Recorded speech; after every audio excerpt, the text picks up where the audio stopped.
Well, hey everyone! Welcome to episode 335 of F-Stop, Collaborate and Listen with your host, Matt Payne. On today's episode, I bring you one of my favorite and one of the most inspiring photographers from Down Under, Paul Hoelen.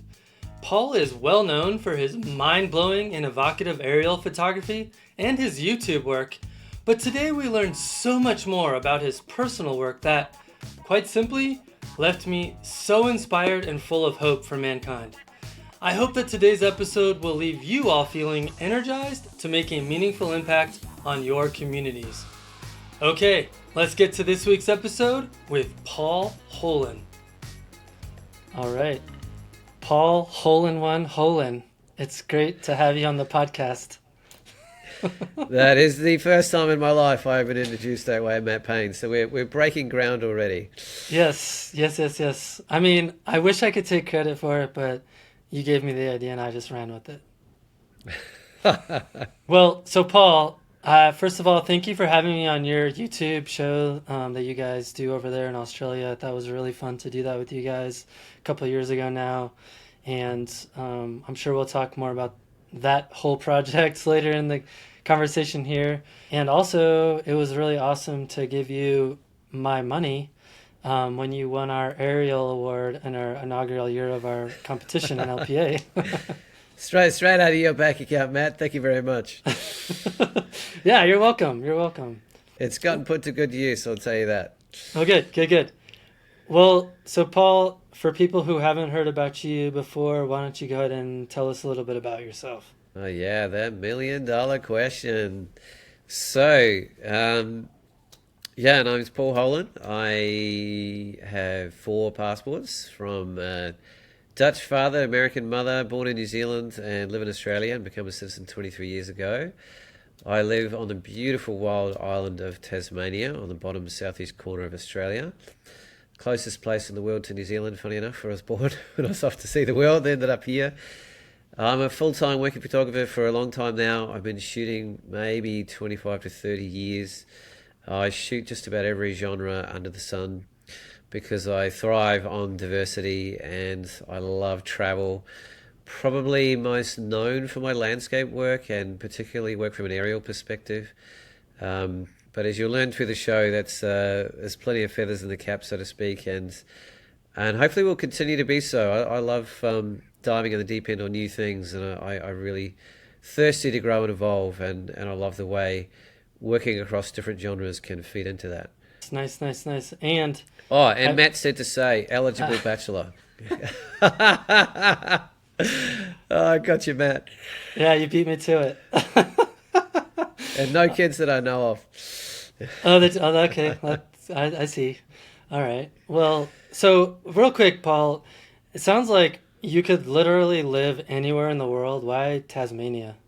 I mean, it's pretty remote.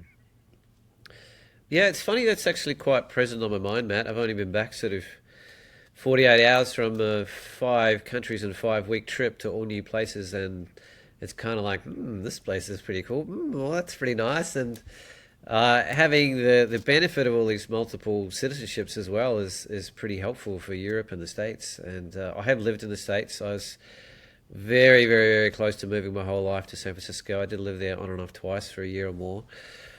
New Zealand is a difficult place to leave in terms of thinking of it as home, and I always have called it home, really. My family is all still there, and it is one of the most beautiful countries on the planet. So I got to Tasmania by accident. I was off to see the world, and I fell in love with a girl and followed her, and we ended up in Tasmania, which we'd never heard of. I could tell you half a show about that story, but but when I got here, it just felt like home. And I think home to me is probably 3 different things. There's a connection with land and country. There's a depth of community, and there's family. And for me, somehow, almost by surprise, this landscape just felt like home in terms of the space. And since I've been here now, coming up 25 years, I do recognize it is one of the most fantastic places in the world. It has the cleanest air on planet Earth. It has one of the most diverse landscapes on the planet. It has the Hobart where I live has access to wilderness like almost nowhere on earth. In terms of in 10 minutes I can be on a river, up a mountain, in a forest, under a waterfall, surfing waves in any direction. And I live in a beautiful community, an intentional community. 7 minutes from town, I can literally be under a waterfall in a minute. I can walk out the back of my house, and within 5 minutes, I can walk 15 days straight and not see a single human being in some of the wildest wilderness in the world in the southwest Tasmania. So, many, many, many good reasons, but that's a few. Well, you got me sold. I mean, I think you should work for the tourism board because Uh, that sounds pretty amazing to me. oh yeah, yeah, yeah. Well, there's places like Boulder and that are pretty amazing too in the States like that. Oh, for sure. I mean, I have it pretty lucky where I live as well, but that does sound nice. Yeah, we got the surf though as well, mate. That's important Yeah, for me anyway. I don't have that going on for me, but that's okay. Yeah, yeah. All right, Paul. Well, let's dive into the thick of this thing here. One of the things that I learned about you just through our correspondence is that you've got a background in wilderness adventure therapy, which is really quite in line with my own background in counseling and clinical psychology. I'd love to hear you talk a little bit about your time doing that kind of work and how it's translated into your own approach of photography. Yeah, another hour-long question. Um, yeah. So I studied psychology as well, Matt. I've got a bit of a background there. I did a double degree in human nutrition, another one in psychology and education. So I was already sort of had a lot of natural interest in that field. I was already an outdoorsman. And when I went on that crazy trip around the world and ended up in Tasmania, a fella I was living with just said, I'm just going to take you somewhere and be open-minded and go and knock on that door. And I was like, what? And been living with him a few months, and I was just traveling and young and didn't really know what I was doing with my life really. And I just out of curiosity, I went and knocked on that door. And it turns out when I opened the door, there was a Kiwi guy that answered it, and he was a climber, and it was the premier organisation in wilderness therapy in this part of the world. And I personally had never even heard of it. And when we sort of got talking and had a natural Kiwi connection, and he heard my background and my skill set, he invited me out on a trip 2 weeks later. And oh my God, I just went out and just every fibre of my being, heart, and soul, and said, "This is what I want to be doing with my life." What a gift! And I almost didn't open that door. I was like, "Oh, don't tell me what to do, dude. I'm just going to go for a walk." This is a bit weird. But I'm so glad I did, and that was a good 17 years of my life. And so I was working, and it's probably a word that people recognise in the States, but in a lot of places in the world they have no idea what it is, Matt. So just to briefly sum it up for the audience that doesn't really understand what it is, it's basically working with people in a personal development therapeutic motivation in order to use the wilderness as a therapeutic medium for well-being and self-esteem, and you can facilitate it in a way that works on leadership and communication and problem solving and conflict resolution and all sorts of things. But my specific organisation was working with a very wide range of clients, from recovering addicts to street kids to single mums to Aboriginal families, very marginalised sort of areas of society, and people that could really do with a hand. And I've always naturally found time in wild places realigned your values and your perspective. It got you grounded, it cleared your head, it helped you reconnect with country, which I personally think is a very powerful and important thing to do regularly. And country, Matt, is an Aboriginal word, an English word that translates to about a million levels I'm still yet to understand of depth with the Aboriginal people here, because their relationship with landscape is completely interwoven and joined with their complete personal being on so many levels, spiritually and emotionally and physically even. So when I say use the word country, it actually holds a lot of meaning and depth for me personally. So I was already doing a lot of landscape photography, mainly on big solo trips that I was doing. Largely probably originally quite selfishly motivated to relive and reconnect with these incredible places, and and then maybe less selfishly to share. And quite quickly I realized that I had an extra voice in this conversation in the wilderness therapy environment, where a lot of these clients were going back to very difficult situations, and quite easily the experience would just get washed away. Mm-hmm. Quite likely other people in their lives wouldn't be able to relate to it at all. Mm-hmm. And so visually I then had this wonderful opportunity to be the voice for them to some extent. Some of them couldn't speak or couldn't write or weren't literate and couldn't really describe the experience at all, and I was quite conscious that I had this capacity to do that. And over time I was so passionate about it, it became interwoven into the therapeutic context of the entire organization, to the point where I was funded to do it, and we bought cameras especially for the programs, and we gave cameras to our clients as well to almost like be their own voice. I started using photographic processes very directly in the field about how they want to change how they see themselves or the way other people see them. The images could be used as an incredible anchor point for them to reconnect with places where they found peace or had breakthroughs in terms of their self-awareness and a more positive relationship with themselves, places and moments where they overcame fears and transcended beyond their own beliefs about what they thought they were capable of, and that sort of deepened and deepened and deepened into my personal relationship with photography, where I was very clear that I had a very precious capacity to do things way beyond what I ever thought a photograph could do.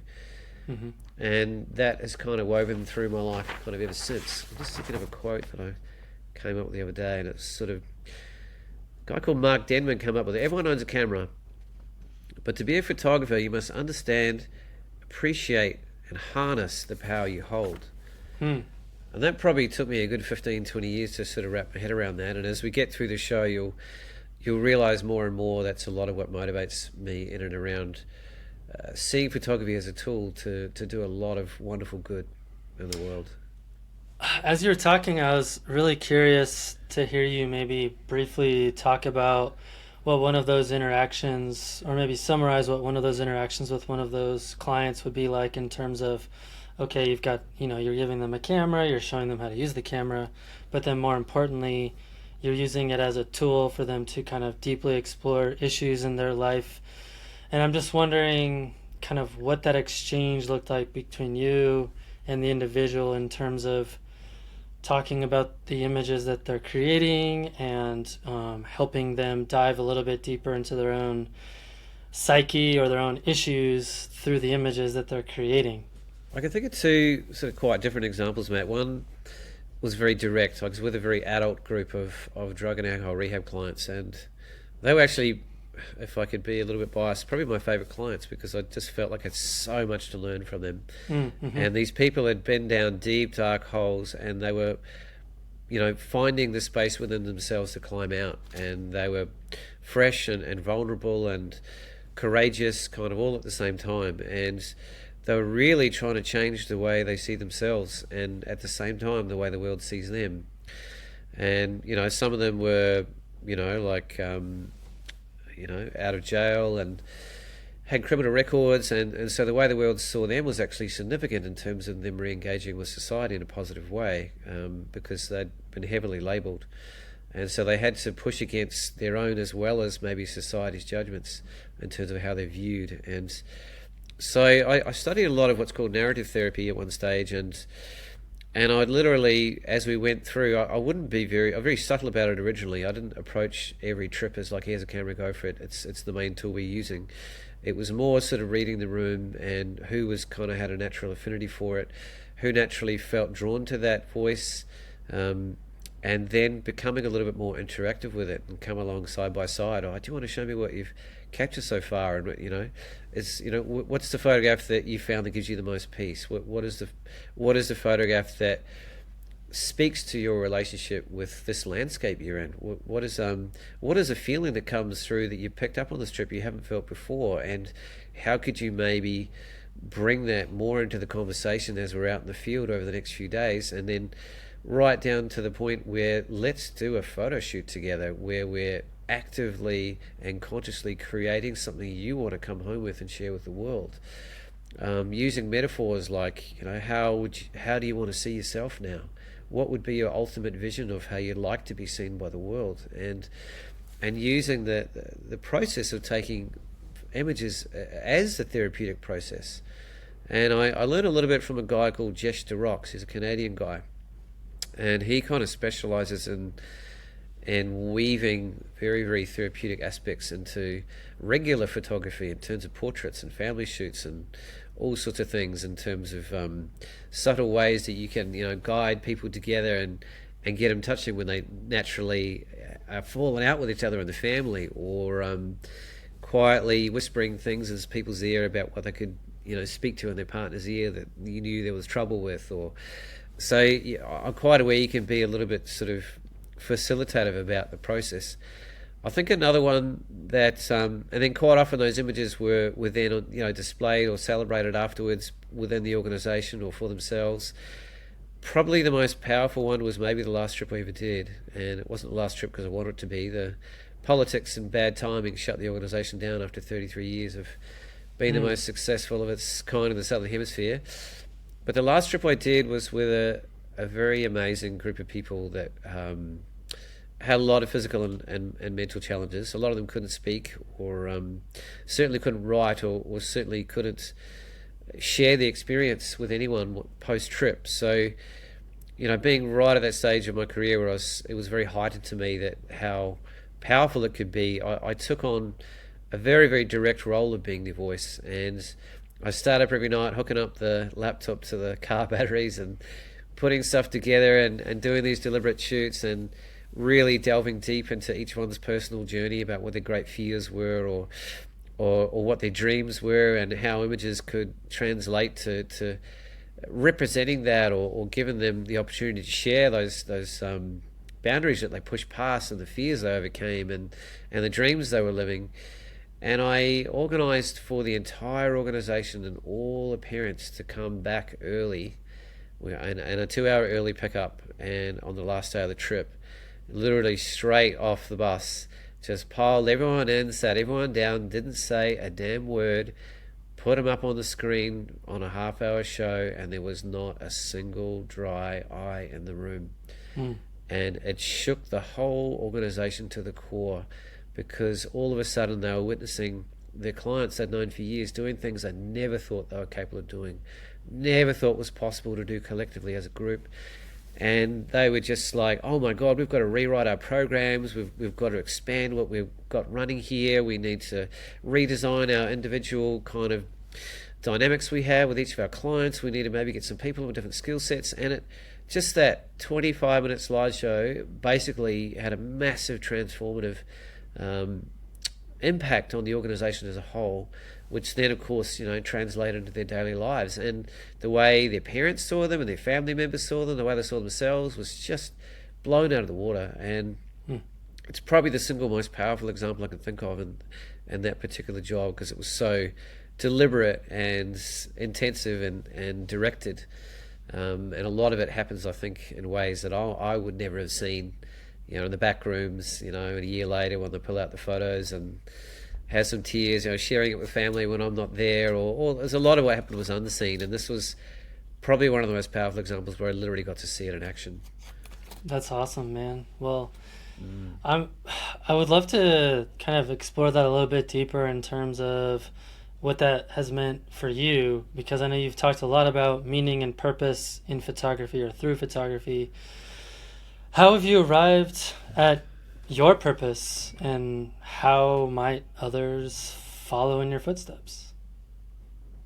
Good or my grasshopper. This is a very good question. Oh my God, am I the person to answer this? The meaning of life? Cheers. All right, with a camera in hand. So I'll have a crack at it, Matt. Here we go. So yeah, meaning and purpose. It's that's what we're all here for, man. That's what we're all trying to figure out our whole lives, and I don't think we ever completely figure it out. But there's a feeling you get when you're in line with good aspects of that. When you bounce out of bed knowing you're stoked about what you're doing, when everything seems to flow, when some deep part of you just gets some level of satisfaction in the way you've given something rather than taken.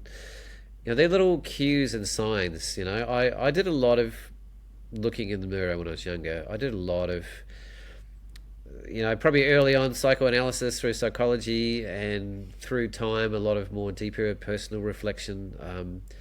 I take a lot of time out in life. I create a lot of space in my life. I don't like to be too busy. I don't have time to reflect.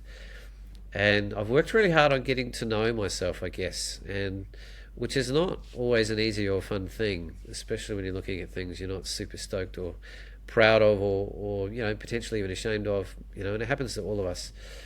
But I think the more you sort of get to know yourself, and the more courageously you follow what feels right for you, that the things that make your heart sing, your blood boil, you get it excited about, that are uplifting in terms of anything you have to do with them, they're good signs that you're on the track of of purpose.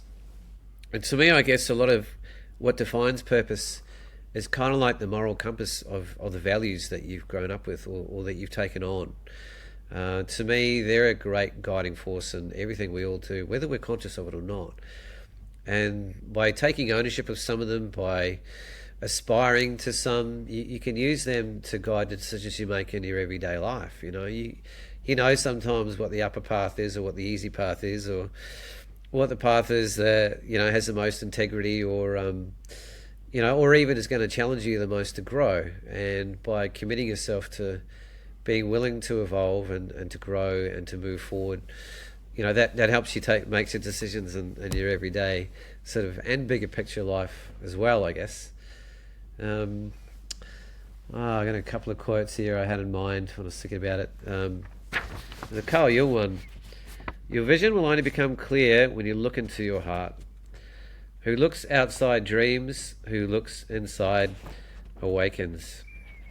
There's another one by and it's quite a surprising one, by Steve Parrish, who's one of the most famous modern living Australian photographers. "Your creative life purpose is to discover your voice. Your life's work is to develop it. Your life's meaning is to communicate it." And there's one I guess I got really early on from my father. My father passed away a long time ago when I was a teenager, but he was kind of like, "If you got a gift, son, there's an invitation, if not a responsibility, to use it to make the world a better place." And to me, we all have gifts. Some people can nurture people through beautiful food. Some have the power of song. Some can write beautiful words. Some just know how to hold someone when they need to be held. Some can just listen purely and with no necessity to reply in the most beautiful way. Some can paint.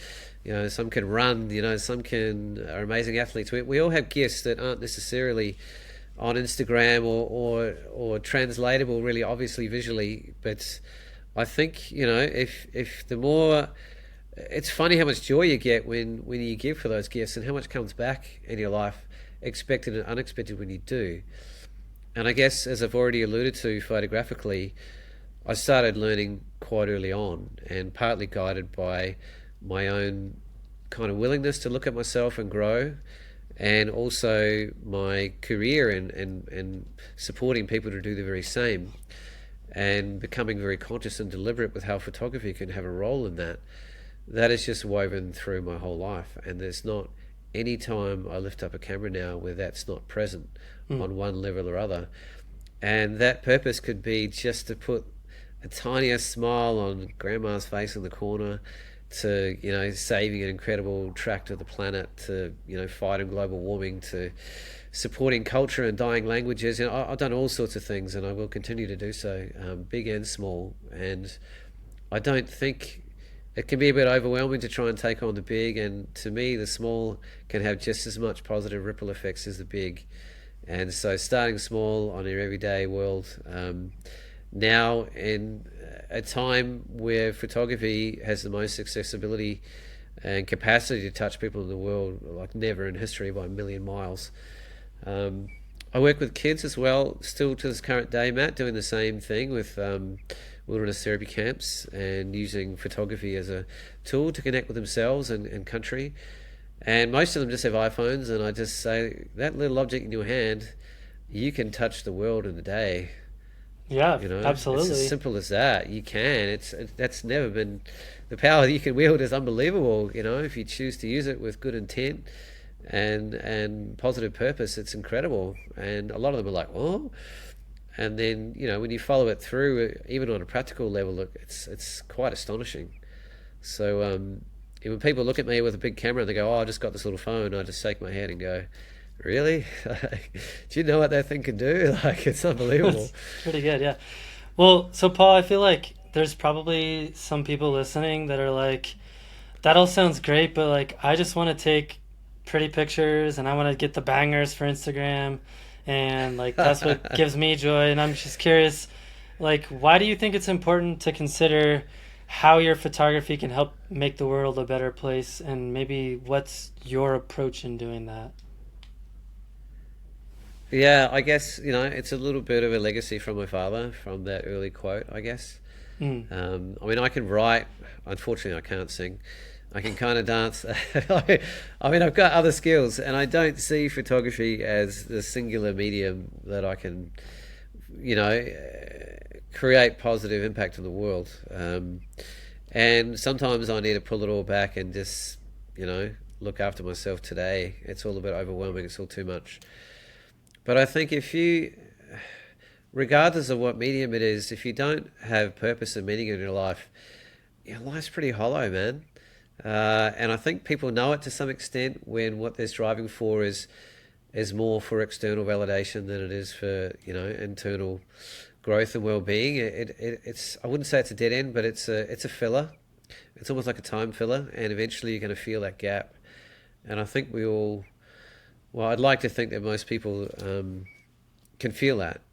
And I wouldn't say it's an easy thing to do, and I think it's a constantly evolving thing through life that changes with phases in your life. And you become a father or a family, your whole definition of meaning purpose just goes upside down and totally changes. Or people pass away, or you meet somebody you love, or you find a cause that you suddenly just your soul's on fire about. Like it's an evolving process, but I think the closer you are in terms of knowing yourself well enough to know what feels good and purposeful and right for you to engage with in your life and work and relationships and people and friendships and your daily practices for your own well-being, and camera in hand, that can translate as well.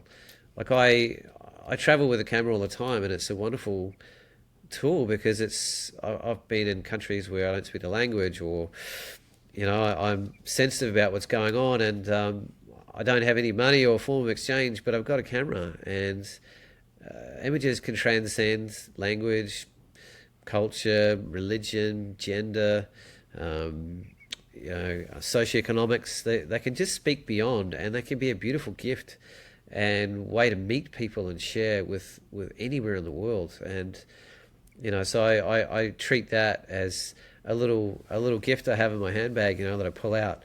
And anytime it's appropriate to make an exchange that way, I'll use that to better someone's life. I just took some beautiful photographs of my very distant Dutch family a few days ago, which they haven't had for years. And I've gone into the deep deserts in South Australia and recorded and tried to fight for a dying language with an extremely remote culture that doesn't really have its own voice or the resources or capacity to do it. I work in the conservation realm constantly in Tasmania in particular, trying to fight for special areas of land. I've worked in the wilderness therapy field of blah, blah, blah. I think I'm getting a little bit sidetracked, but because You're I don't good. feel like I can say, what it should mean for people. I can only really speak to what it translates to for me and my purpose and what gets me excited and fills my kind of cup, so to speak, is not necessarily the same as anybody else's. No, yeah, yeah, yeah, But yeah. I mean, and to your point, like let's say someone's listening and they're like, okay, I've been taking nice photos for a while, but they don't mean anything to me necessarily, and they're hearing you talk about this and like, oh, that actually sounds kind of nice. How do they get started? Like where do what do I do to like get started on this path? Well, I mean, it's your own path. So maybe I would say taking a bit of time to reflect, maybe doing some journaling. Sometimes early on in life, to get to know myself better, I've done some of those amazing kind of personality kind of questionnaires where it helps you define what your gifts are, or what your natural inclinations are, or the kind of things that you're kind of wired to work well in terms of the way you work with people, or what kind of careers that really suit kind of who you are. Um, I meditate a little bit now and again, but I guess to me it's not in any particular form. But I think giving yourself a little bit of space to slow down and reflect, because helps remind you. Literally, time in nature is a great way to get you back on an even keel. You can often get caught up in all sorts of what I think are pretty less important things very easily in this technological world we live in. And when you go out into a wild place, as Matt just said, he went on a 10-mile hike just before this conversation.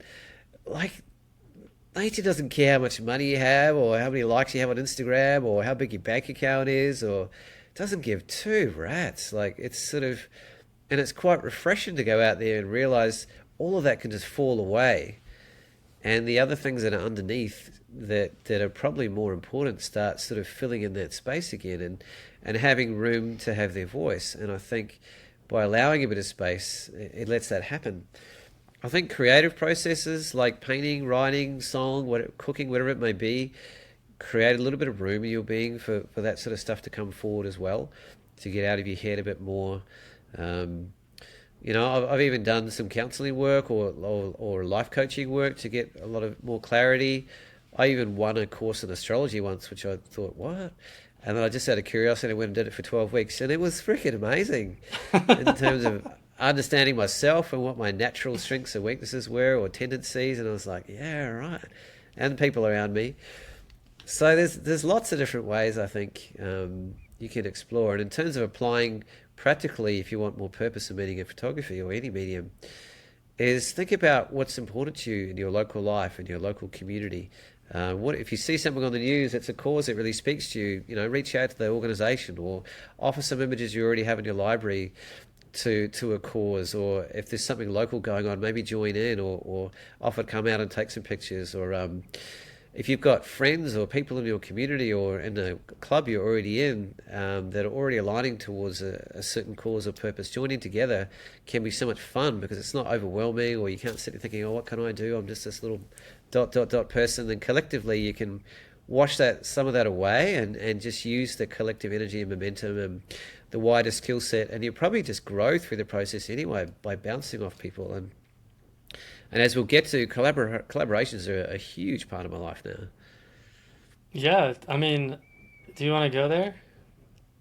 Sure. Because I had a couple other questions first, but if you want to dive into collabs, we can do that. You're steering the ship, brother. You can go wherever you like. All right. Well, before we go there, I do want to ask one more question, and maybe this will help people get a little bit more concrete about what this might look like for them. So, for you in your life and in your photography, how have you embraced self-awareness, courage, and vulnerability, and tied that together in your photography? Yeah, you're not pulling the light punches here, Matt, are you, brother? It's like heavyweight, Matt. Oh, ching ching. So, geez, I might have to get you to repeat that. So, yeah, maybe just steal that again, Matt. Yeah. How have you embraced self-awareness, courage, and vulnerability through your photography, or through photography? I'll just go down a few little threads and see if it touches on the answers you're looking for, Matt. So, vulnerability is an interesting one. Vulnerability to me ties in with authenticity. The walls are down, the masks are off, the real you is present, and authenticity is the most powerful place you can approach anything. And in some ways, authenticity requires vulnerability, because it requires you to let go of the things that you feel safe with, or the things you have covering up those parts of you that you don't always share. And It's a very, very powerful place. I remember having a chat to Tony Hewitt once, who's an amazing photographer and speaker over here in Australia, and he actually said that when you're preparing, say, a presentation that you want to reach people, the content is 10% and the authenticity is 90% of the power of what's going to touch people Mm. or move people or connect with people. And vulnerability is, it sounds like a dirty word or a scary word. I don't see it that way. I see vulnerability as strength.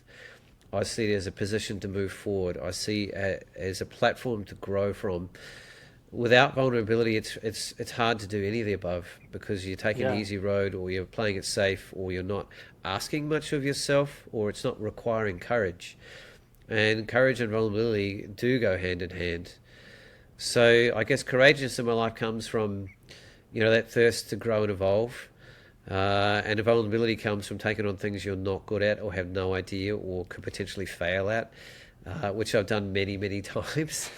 and and Yeah, that's me too. part of a process that dance of vulnerability, courage, and then ultimately the authenticity of that is really empowering. Like owning your mistakes or failures and owning your successes equally well because they're hard earned, gives you a solid platform to move forward from and to keep evolving.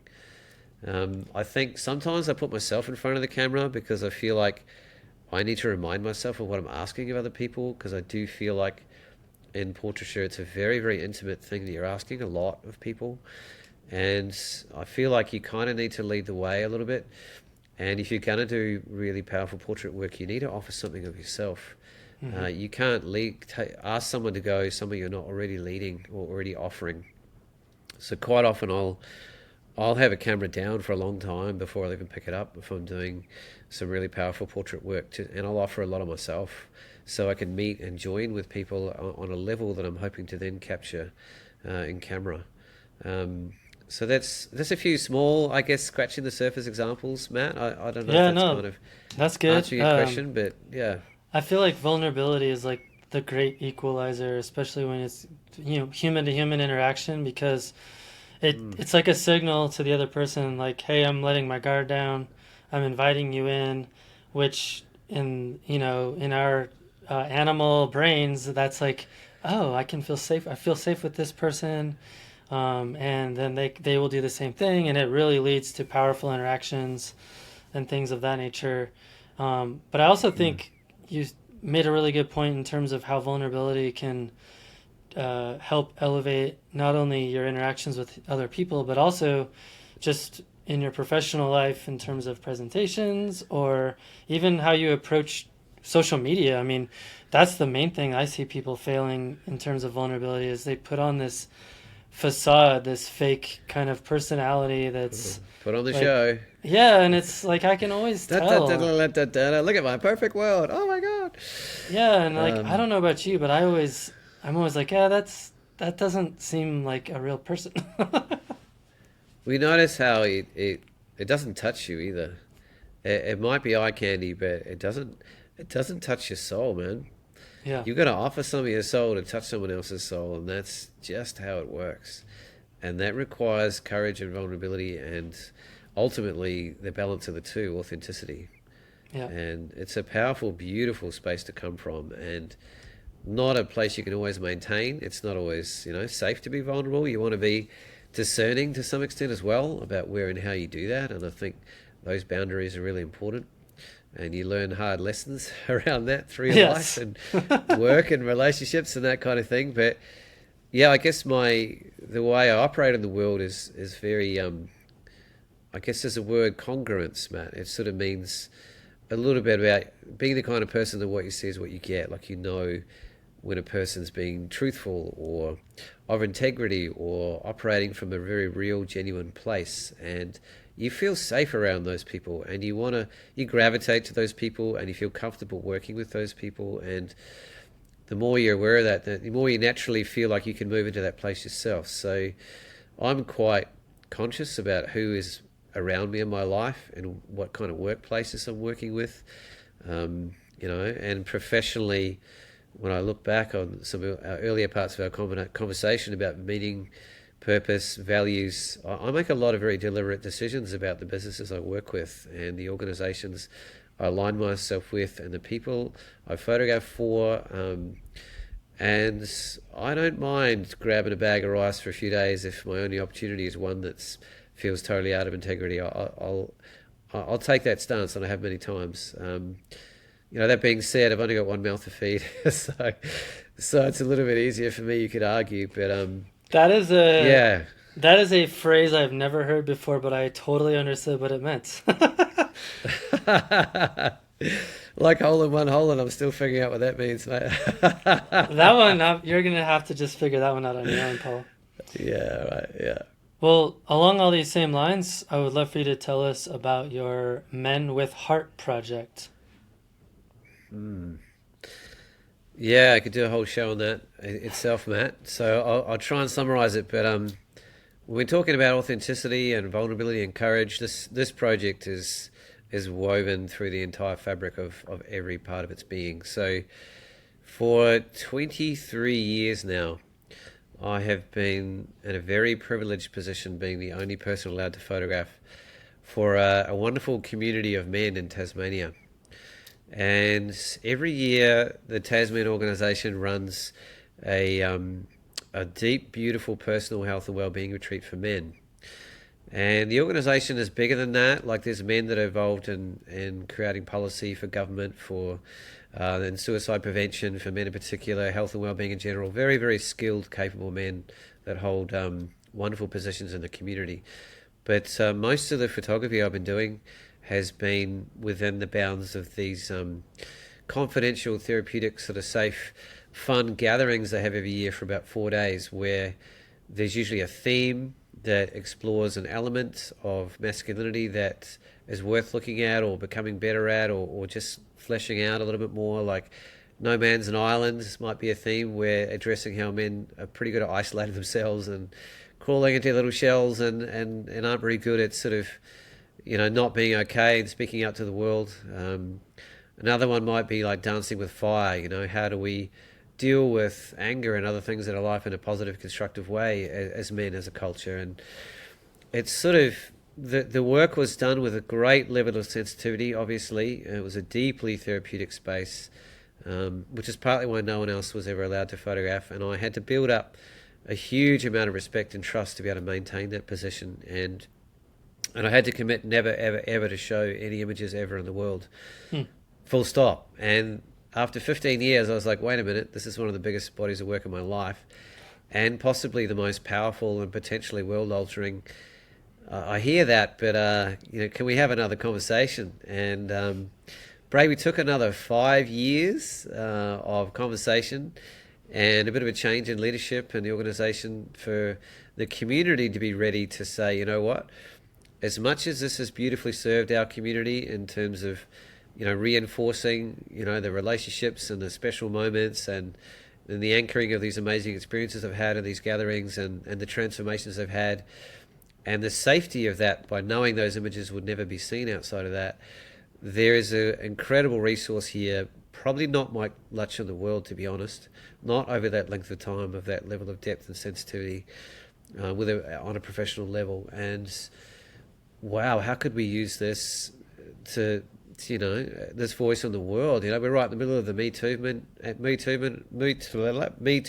the time, which was calling men out to address the darker things of what they're capable of. And it was sort of pretty clear to me, I'm with this incredible group of men that's doing just that. They're like addressing the darker parts of what we've been called out to look at, and working and using each other to support each other to become better men, better fathers, better brothers, better uncles, better bosses. And here, this body of work could really speak to offering this incredibly intimate, beautiful, powerful, vulnerable, gorgeously intimate portrayal of men with other men. And in a culture like Australia, that is not the normality.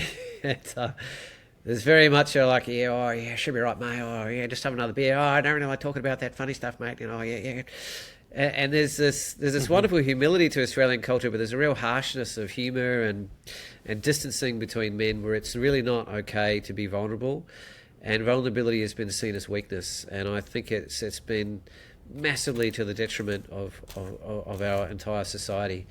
I was Like the gonna. statistics for Oh, maybe you're oh, you just go, about Matt. to go there. I was gonna ask because here in the United States, there's a lot of evidence that shows that the masculinity culture and kind of those expectations of like, suck it up and be a man leads to a lot of social isolation and lack of friendships later in life. And then I think one of the leading, if not the leading cause of death in people in their 40s and 50s, men, is suicide because of that. Absolutely.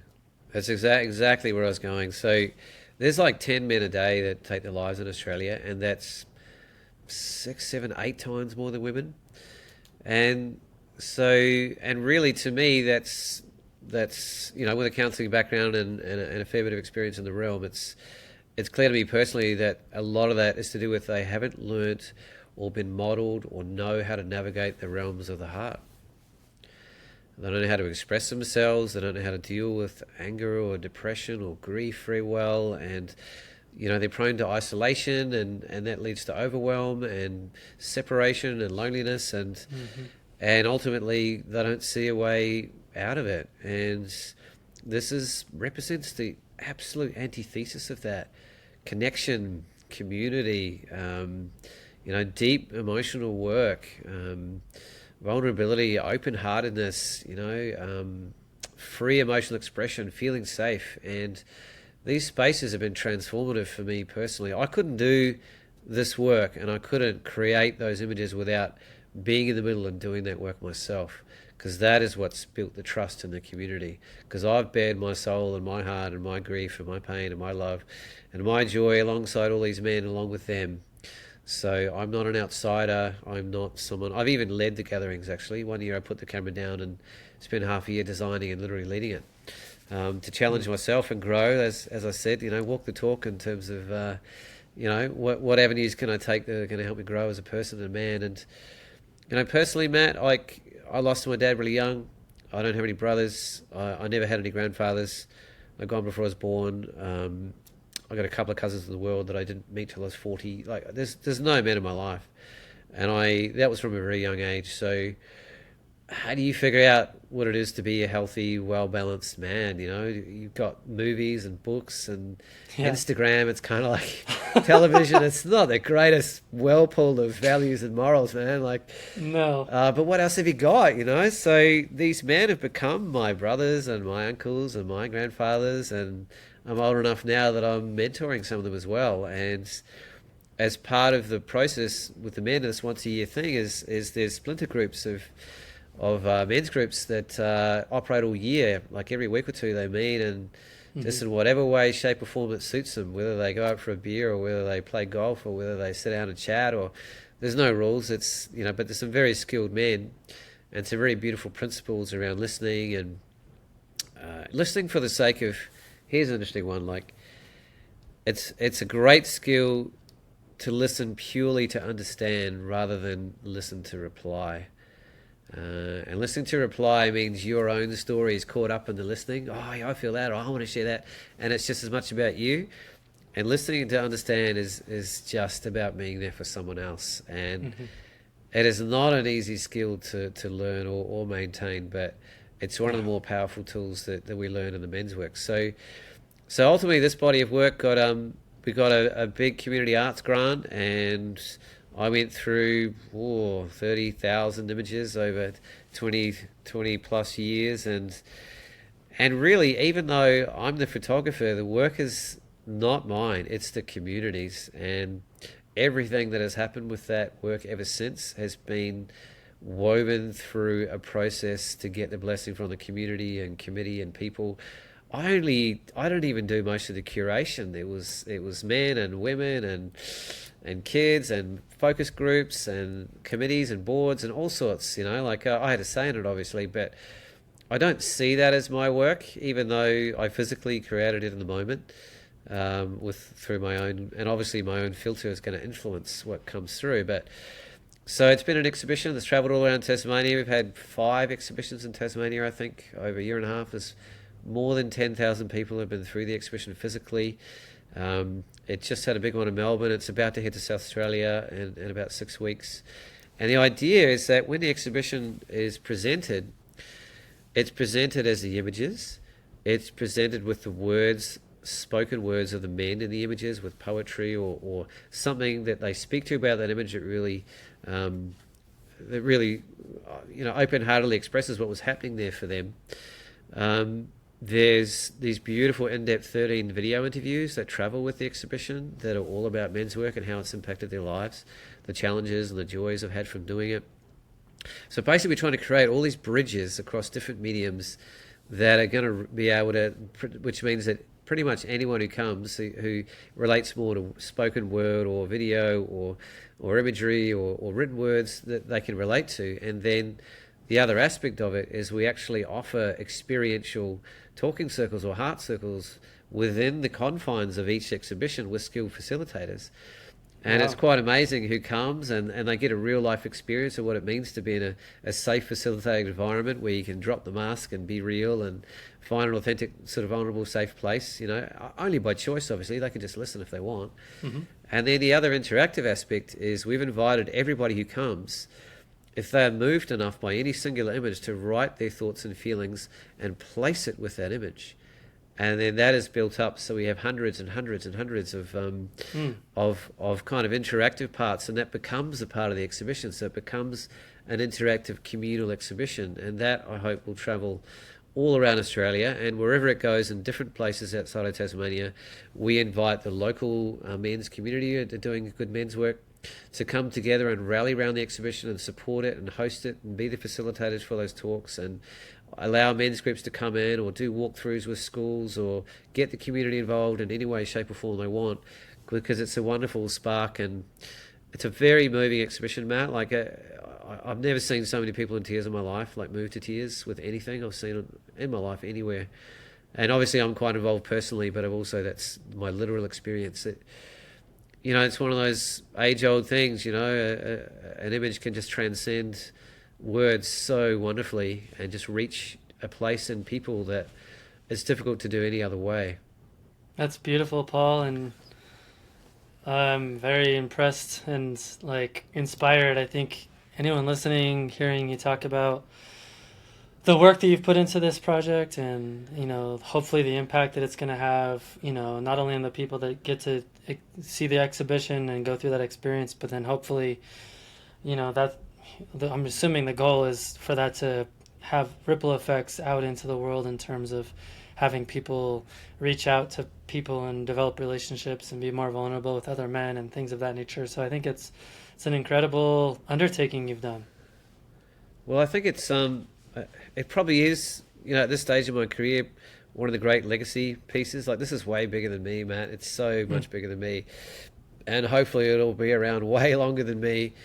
And we've tried to curate it in a way that the images are very universally accessible. They're not tied to place or culture or age or obviously in gender in this case because it's men's work. But I chose really classical images and a lot of black and white work that, images that have a real timeless kind of quality to them. And literally one of my jobs this afternoon is to edit the latest gathering that I just shot, actually, just before I left on this trip. So I'll probably be doing this for the rest of my life. I really want to translate this into book form. I'd love it as a resource to start being used by other organisations in mental health and well-being, suicide prevention, Beyond Blue, domestic violence. It's very rare to have such a deep pool of really positive images around men and interconnectivity between men and men and fathers as well. So we are very open as a community to offering that as a resource, and I see that as maybe one of the ways it'll live on. And I'd love to be picked up, on a government level to some extent, from a funding point of view to reach further. I love it.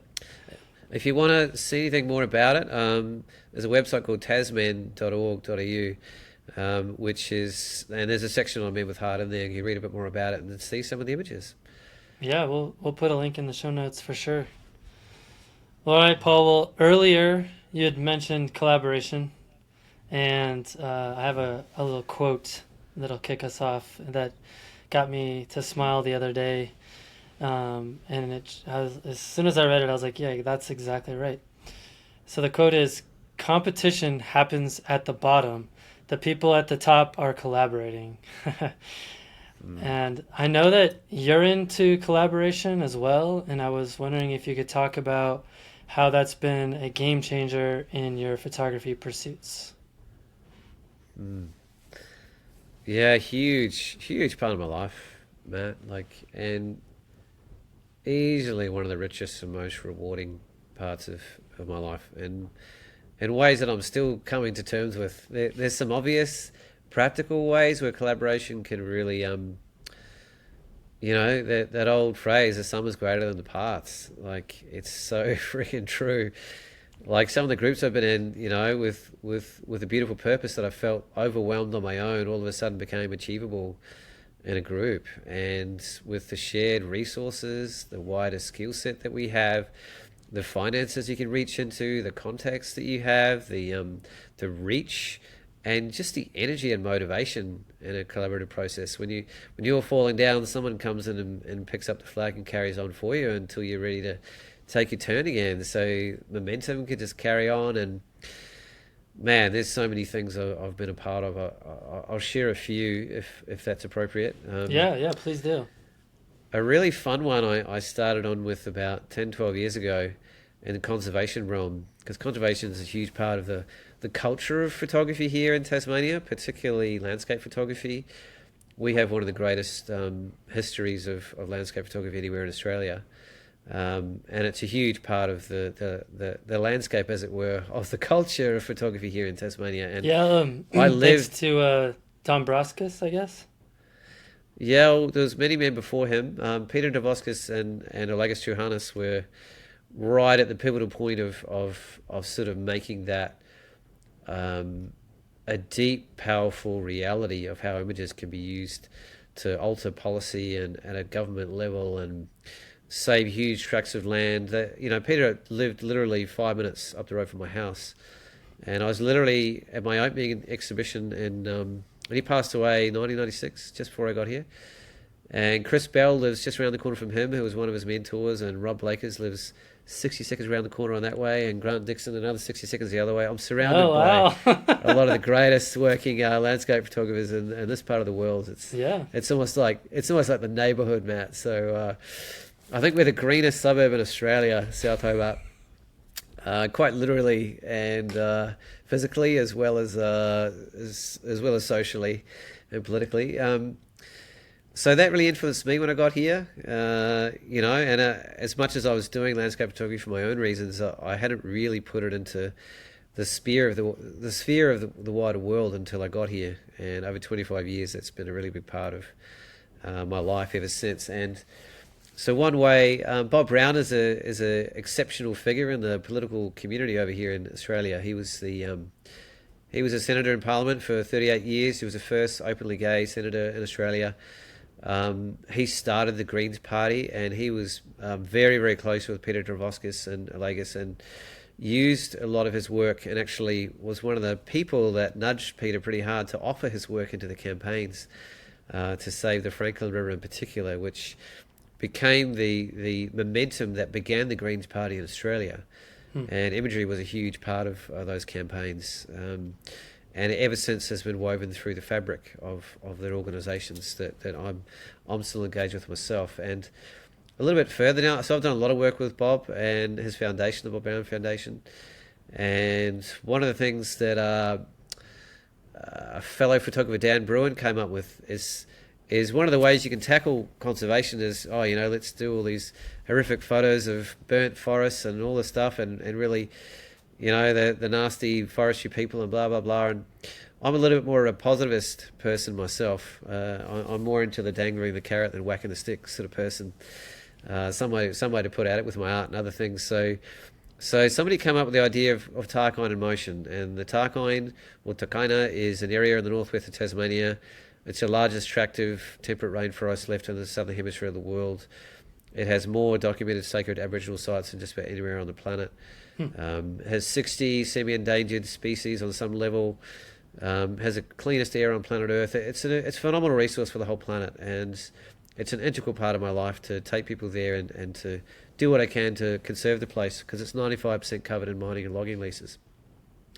So a guy came up with an idea of why not we want to bring artists into that space. And the greatest way to create conservation values is to build relationship with a place, literally and physically yourself. So it's not an easy place to get to. It's pretty wild. So he set up all these base camps for anybody to come where they can be looked after and guided and know they're going to be, you know, fed and safe and looked after no matter what the conditions were, because it could be a bit intimidating otherwise. And over time, it built up to 150 artists, from dancers and painters and poets and writers and printmakers and jewelers and sculptors, you name it. And I sort of became the longest running artist involved in the whole program over a decade. And it was such an incredible way to help people build a relationship with a wild place.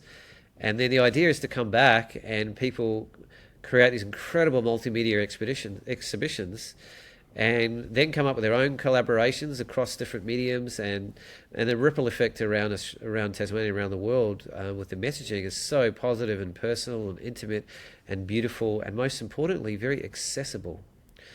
Because I think art has a way of transcending politics. Beauty has a way of transcending anything and being so accessible to anyone on any level, on any walk of life. So it's a great way to get people to walk in the door and start engaging with any sort of subject matter and content. And that has been a beautiful part of the last sort of 10 years of my life. And that spilled out into a book where I helped... I was lucky I got the cover.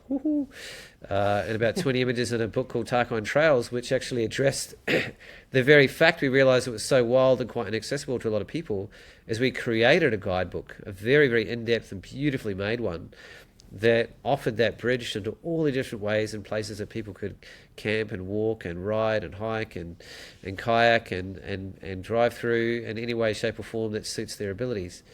And then in conjunction with that, we work a lot with Indigenous community. And that coastline, oh my God, Matt, like you can't walk 10 feet in 200 kilometres without running into a living site, a midden site, a tool site, a hut depression, a seal hide. It is the most incredibly living archaeological, accessibility to this oldest culture in the world that exists on the planet, even anywhere else in Australia. And, you know, I've been involved in campaigns now because four-wheel drivers run all the way through it.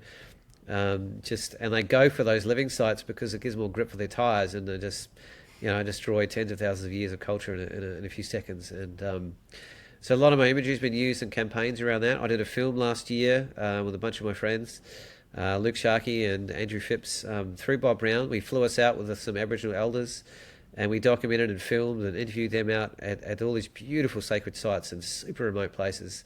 And literally while we were there, four drivers were coming out and running all through it, and you know, that weren't legally allowed to be where they are, so we had this sort of evidence for the campaigns, and that was a bit more front edge.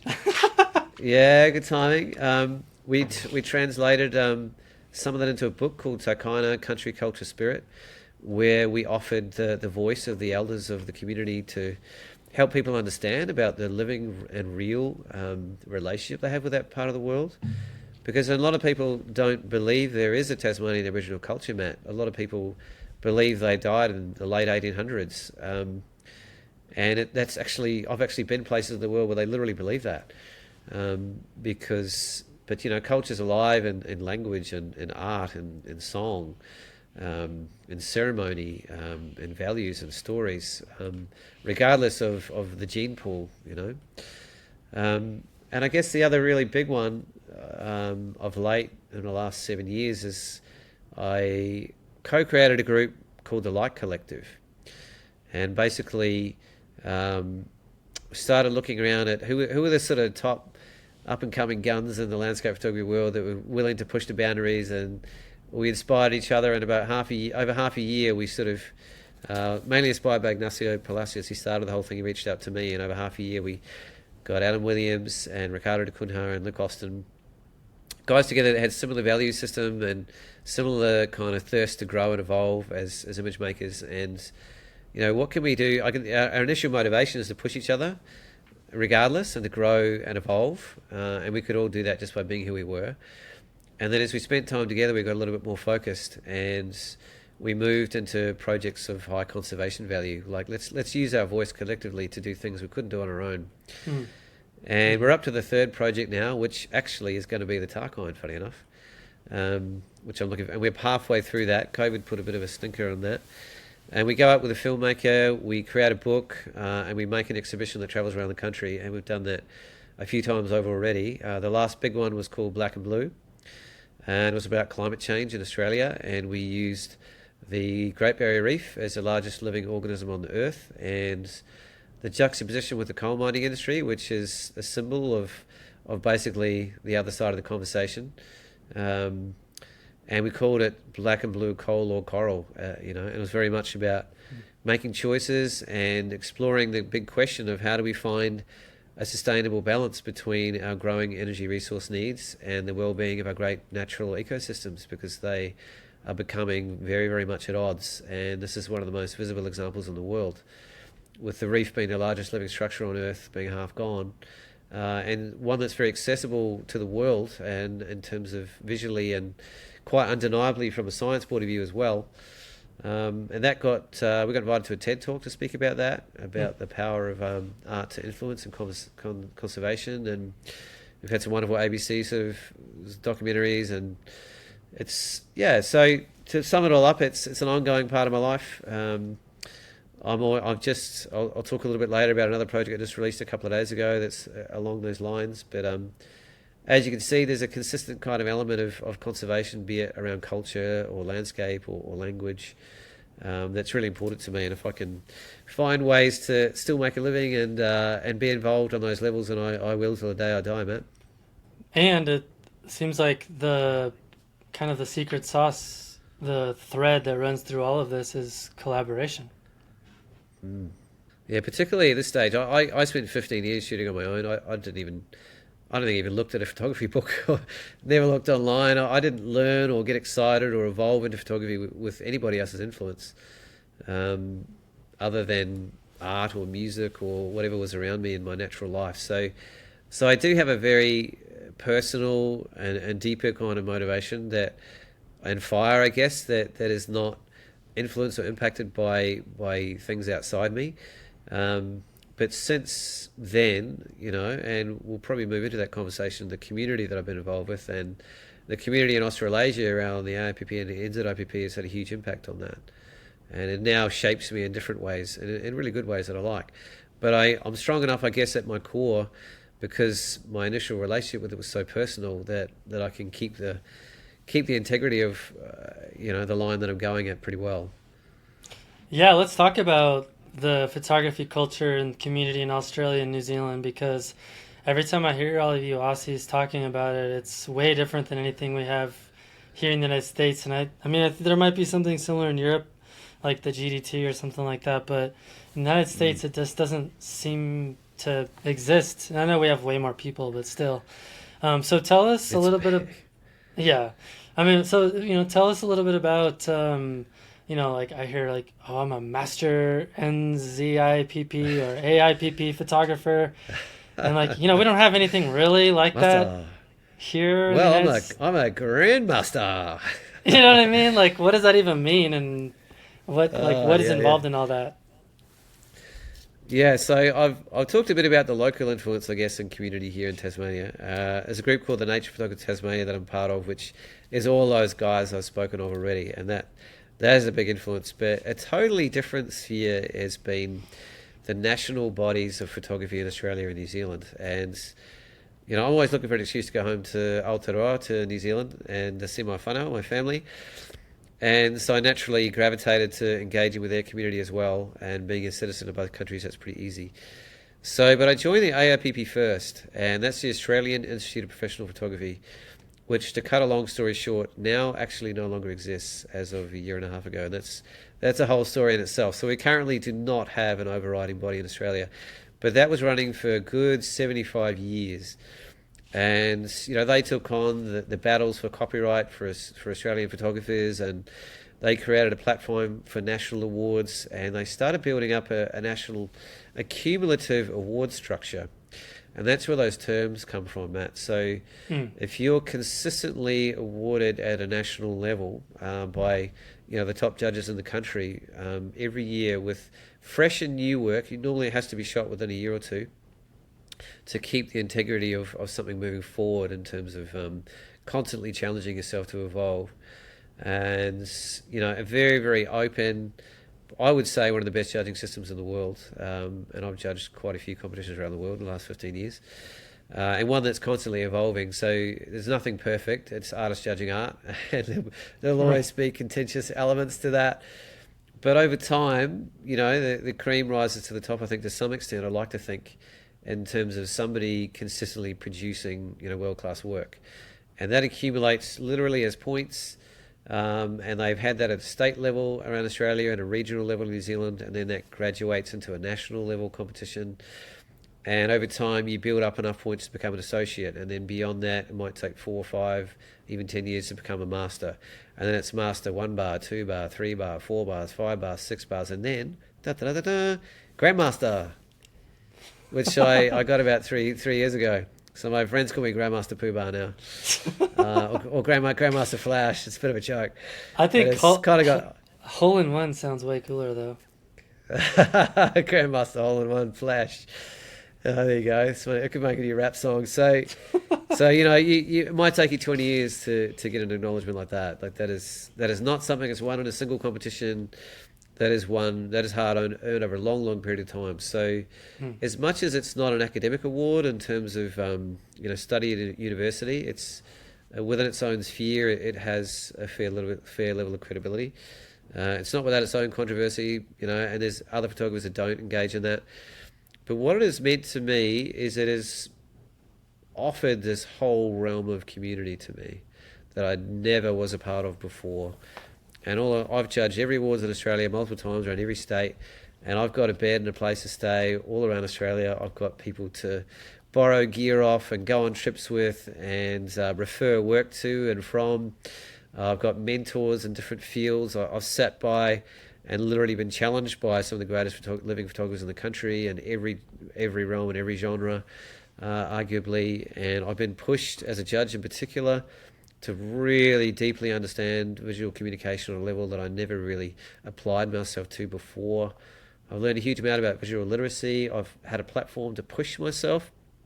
If I didn't have that to aim for every year or make myself do it, I wouldn't be the photographer I am today. I wouldn't have pushed myself. I wouldn't have experimented as much. I wouldn't have tried new things as much.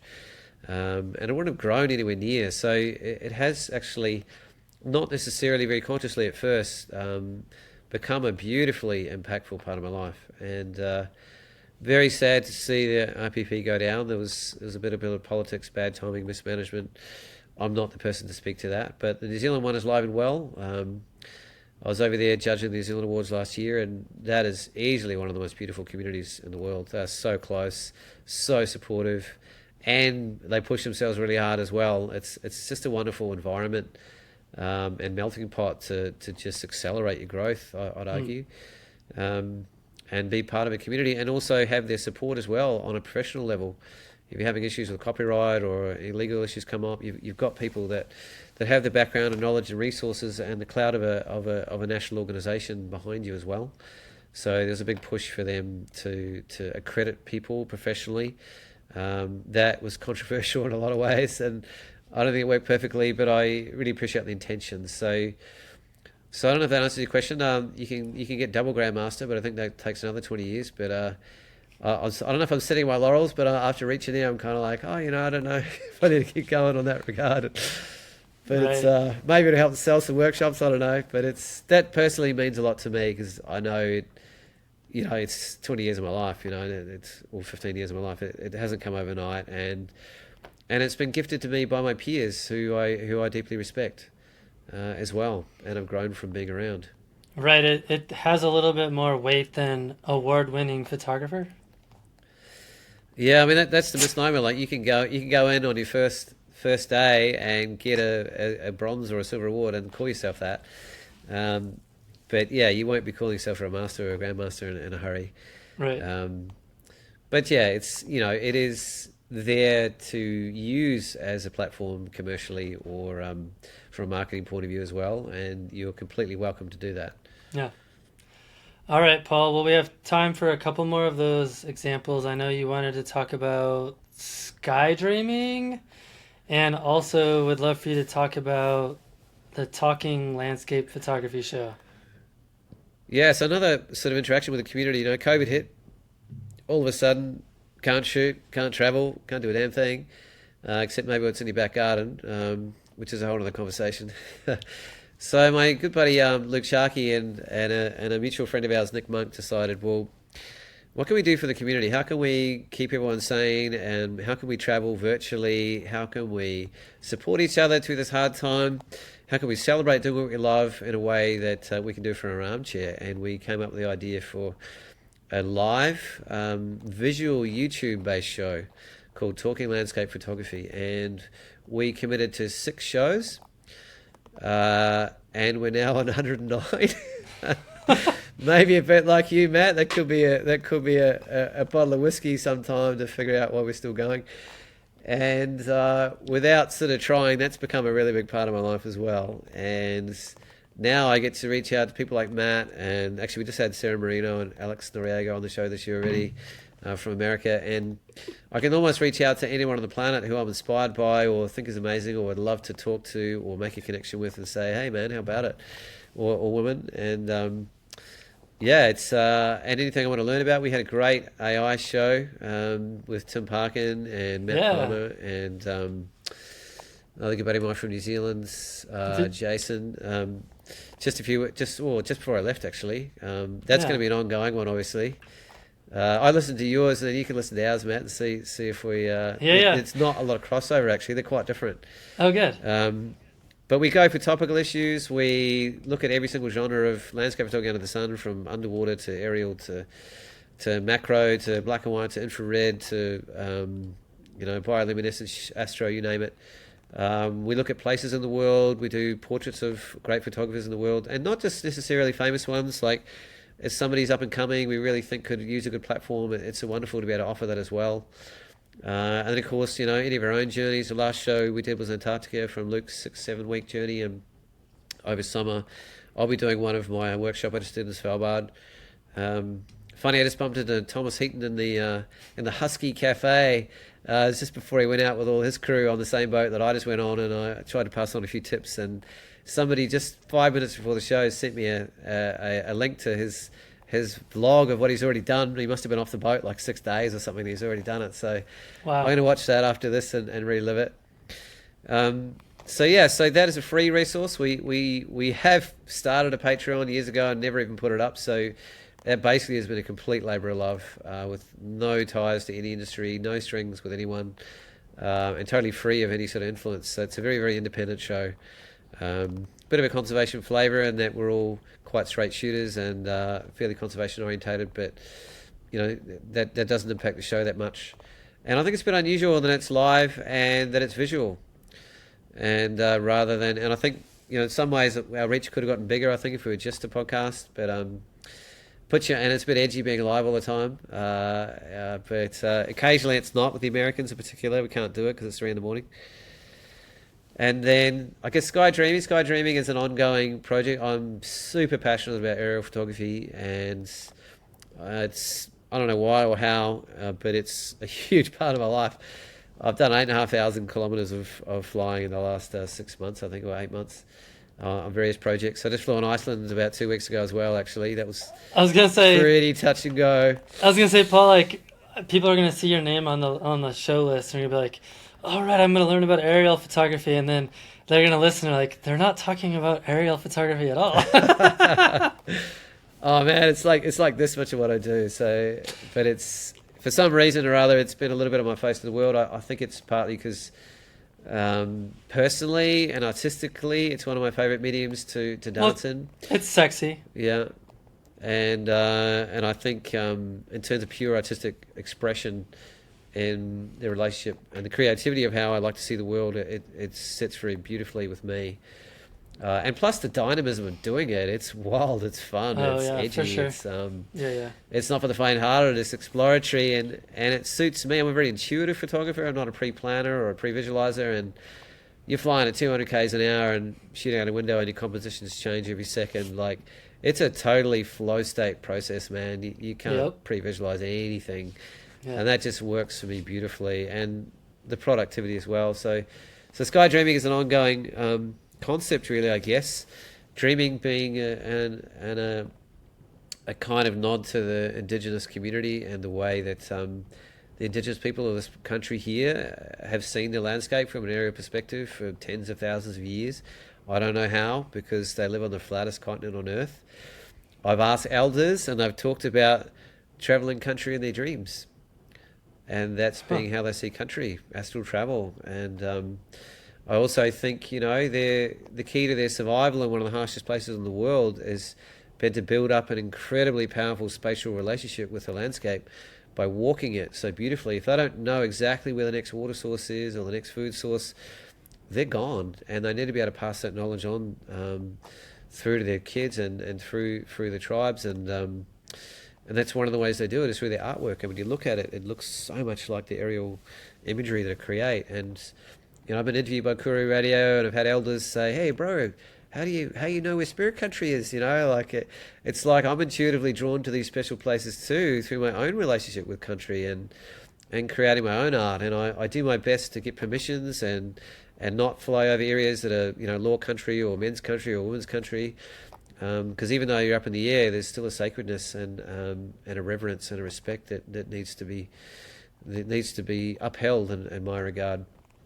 So the very latest project, Matt, literally I just flew in the door from about 48 hours ago, was the Altitude South project. So another amazing collaboration with myself, David Dalenberg, Tim Raitt, two absolute frother aerial photographers, and we were all stuck in COVID and couldn't do much, and probably spent a few years before we can get this off the ground. But we've flown 8,500 kilometres, 44 hours of flying with four of us in a four-seat Cessna over a few years, probably collecting about 60,000 images.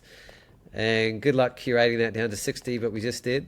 And we just opened a beautiful exhibition in the Barossa Valley, which is a gorgeous part of the South Australian hinterland. There's some of the best wine in Australia too, by the way. And yeah, we had a sellout sort of opening and sold a lot of work. It was super fun. And we have a little film. We have a website called altitudesouth.com.au. Have a look at the behind the scenes film, buy some work. And again, just a wonderful ongoing example that I'm hoping to be taken on as a project of state significance, because as far as we know, it's the most comprehensive and contemporary exploration of the state of South Australia from the air to date. And we had some ministers opening the show, and we had some interviews in the ABC, and we had some magazine articles in South Australian Life, and we're hoping that sparks a conversation where the state itself owns and supports the work and funds us to go further, because we're certainly planning on exhibiting it more, turning it into book form, and hopefully making it part of at least an aspect of legacy for people's understanding of a snapshot in time of the South Australian landscape. Mm. Holy smokes, Paul, you're crushing it. Oh, not much of a couch potato, Matt. No, I do know how to chill. that's impressive. I do know how to chill out, though. I've been in bed most of the last day. I've been awake since 2 o'clock this morning because my clock's still on Northern Hemisphere time, and I need a bit of catching up. But yeah, I got a couple of workshops tomorrow and the next day on portrait and event photography, actually. Gosh. And then moving on to the 17 jobs I didn't quite finish editing before I left on this crazy 5-week trip to the Arabian Desert and the Iceland glaciers and aerials, and this amazing workshop we just ran in Svalbard. Oh my God, that place just captured my heart, Matt. I haven't been to the Arctic, and it's just like ice soul is just singing louder than it has in a long time, mate. It's and that's beautiful. saying something. All right. Lucky man, mate. Lucky man. Yeah, man. Well, Well, they say you might not want my bank account, but you might want my memory banks. that's a good way of putting it. I like that. Well, if we go back right to the start of the show about purpose and meaning, in terms of summing things up a little bit, I've chosen a long time ago that the richness of life experience and connections with people is the greatest wealth that exists in the world. And I'm far put that on a pedestal above physical wealth and financial security and stability. And I always have, and I probably always will. It's not always easy, it's not for the faint-hearted sometimes. And other times it's the most beautiful, easy thing in the world. It's just a different path. But that's where I think the true richness and wealth and meaning in life is. Connections, community, life experiences. Simple as that. Well said, man. Well, you can have the fancy house in the car. I'll go crash on the couch in your fancy house and borrow your car, but I don't necessarily need it. I love it. All right, Paul. Well, my last question is, who do you recommend our listeners learn more about? Who inspires you? Yeah, it took me a while to, there's people that inspire me. There's people that have been on your show, and there's a big crossover. I know. So I was hoping to meet him in Iceland. It didn't quite work out, but there's an amazing gentleman called Ragnar Axelsson, and he's pretty old school, hardcore documentary photographer that is woven into the fabric of Arctic life and Iceland and Greenland and places. And his black and white documentary work in really extreme Arctic places is like nothing I've ever seen in the world. It's very heartful and beautiful.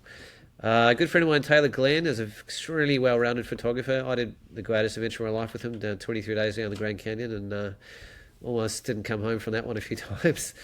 But he does a lot of work in Africa and different cultures around the world, and he's a very kind of diverse, vibrant, super capable guy, kind of like me. Like he thrives on diversity of different things. Chris Saunders is probably my favourite aerial photographer in Australia, amongst other things, and you and everyone else. Yeah, there's a few of us here, man. We all know each other. And then there's a lovely gentleman called Roger Fishman who we've had on the show, and he's one of the most heartful and passionate and spiritually orientated and very openly expressive photographers and people I've met in a long time. And he's circumnavigated Greenland twice by helicopter. I'm not sure how he funded that, but he's got some of the most unique work that of almost anyone in the world from an aerial perspective that he's very happy to share and talk about. Yeah, so there's a few. I follow him we're friends on Facebook, and I feel like he shared recently that like he had like this really lavish corporate life, and he's given that all up to pursue his photography, which is pretty cool. Yeah, big sea change. And big shout out to you, Roger, for helping support me on this trip, man. He set me up in Iceland big time and hooked me up with the top drone pilots over there, which was super handy. Awesome. I cracked out the new Mavic 3 Pro. I got one of the first ones in the country. Raced out between transit flights, hoping I'd get back in time to catch my next plane to Abu Dhabi, and just made it. And man, I put that thing to work. I can tell you, holy smokes! I'm just starting to edit the photos now. It's a beautiful machine. That's a great little piece of kit. Yeah, it is. Just keep the noise to a minimum. little annoying mosquitoes. Whee! I used to hate them, man, and now I'm sort of like, well, they're another tool in the kit. No doubt. All right, Paul. Paul Hoelen, one Hoelen. This has been amazing. Cheers, Matt. Real pleasure, man. Nice to get one back, having you on the show and me on yours. That's great, man. Thanks, brother. Absolutely.